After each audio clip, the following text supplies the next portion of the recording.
আসসালামু আলাইকুম এভরিওয়ান। আজকে আমি গিয়েছিলাম কুষ্টিয়াতে। কেন গিয়েছিলাম, কোথায় গিয়েছিলাম সবই জানাবো আপনাদের আজকের ভিডিওতে। এই তো আমি রওনা হয়ে গিয়েছি কুষ্টিয়ার উদ্দেশ্যে। তো যাওয়ার পথে দেখতেছি অনেকটা বৃষ্টি হচ্ছিল।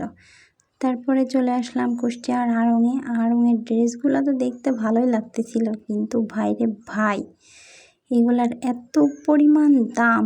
আমার মতো গরিব প্রোম্যাক্স আমি তো এইগুলা কিনতে পারবো না।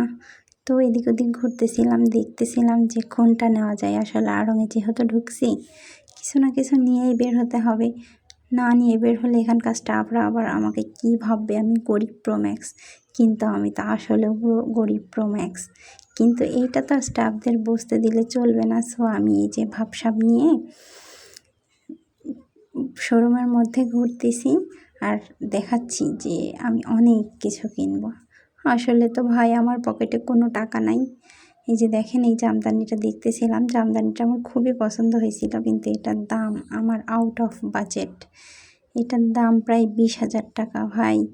তারপরে যে একটু ধরে একটু পোস্টস নিলাম, নেওয়ার পরে যে বাসায় আসার সময় দেখেন কি অবস্থা কুষ্টিয়ার, একদম বন্যা হয়ে গেছে, এত পরিমাণ পানি।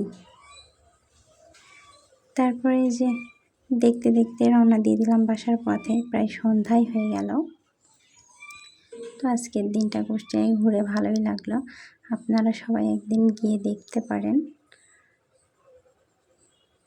এই তো আমি বাসায় ফিরছি। আল্লাহ হাফেজ।